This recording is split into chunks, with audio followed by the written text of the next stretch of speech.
Dua hakikat Kristus. Topik ini merujuk kepada suatu tema besar dalam kekristenan yang sampai saat ini masih hangat untuk dibicarakan dan diperdebatkan. Tema besar ini adalah mengenai kristologi. Hal yang diperdebatkan bagaimana yang ilahi dan yang insani dapat saling berhubungan satu sama lain dalam pribadi, yakni dalam tubuh Yesus Kristus, dalam diri Yesus Kristus. Sosok Yesus Kristus dalam tema ini menjadi sangat sentral karena sebagian orang yang menyatakan perjumpaan dengannya beranggapan bahwa di satu pihak Yesus ini sungguh manusia, tetapi bahwa di lain pihak Allah sendiri hadir di dalam dia, malah Yesus sendiri adalah Allah. Ke-12 murid Yesus adalah bukti nyata dari suatu perjumpaan individu dengan Yesus.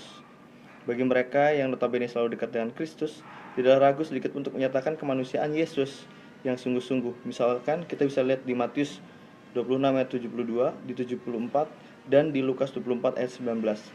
Disebutkan bahwa Yesus mengalami apa yang manusia rasakan. Yesus adalah orang dan manusia. Yesus mengalami lapar, haus, letih, marah, dan duka cita sampai puncak keinsanian Yesus, yakni ketika Yesus ditangkap, dihakimi, dihukum, disiksa, dan mati di kayu salib. Di sisi lain, hadirnya peristiwa Paskah atau kebangkitan Yesus menjadi dasar mereka untuk menyatakan bahwa Yesus memiliki sisi keilahian. Kebangkitan Yesus dari antara orang mati tersebut adalah suatu penggenapan dari Allah. Belum lagi Yesus seringkali mengeluarkan daya magis atau mujizatnya untuk menyembuhkan orang sakit, membangkitkan orang mati.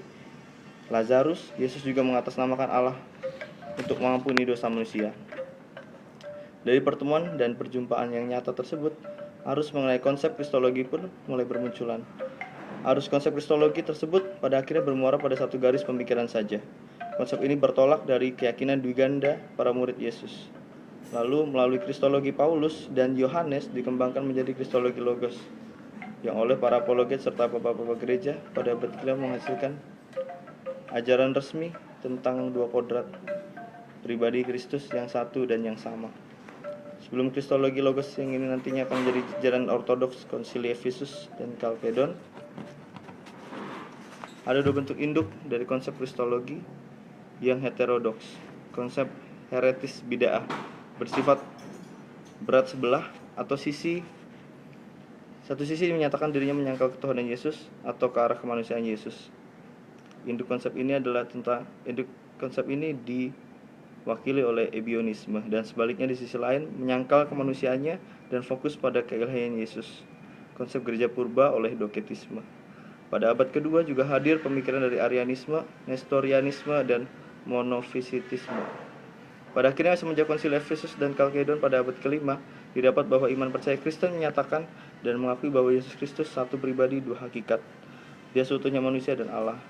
Dia ada dalam dua kodrat, tak tercampur, tak berubah, tak terbagi, dan tak terpisah. Salah satu teolog yang bertolak dari konsili Chalcedon adalah Karl Rahner. Karl Rahner menyebut Yesus sebagai Tuhan dan Allahku melalui kemanusiaan Kristus. Dan melalui kemanusiaan Kristus, Allah yang tak terbatas bisa didapat. Kedatangan Yesus tidak semata mengampuni dosa manusia, akan tetapi sebuah anugerah Allah. Terakhir, untuk menjadi penutup pada judul perikop ini, saya akan memberikan poin kedua dari konfesi GKI mengenai kristologi. Poin kedua ini menyatakan kami percaya kepada Allah yang dipanggil Bapa oleh Yesus Kristus. Poin pertama, keempat kitab Injil yakni Matius, Markus, dan Lukas dan Yohanes berulang kali menuliskan kisah Yesus yang menyapa Allah sebagai Bapa. Sapaan Bapa oleh Yesus Kristus dan status Yesus sebagai anak Allah menjadi dasar bagi relasi manusia dengan Allah. Itu berarti relasi kasih yang akrab antara manusia dan Allah dipahami sebagai partisipasi manusia ke dalam relasi kasih yang akrab antara Bapa dan Anak.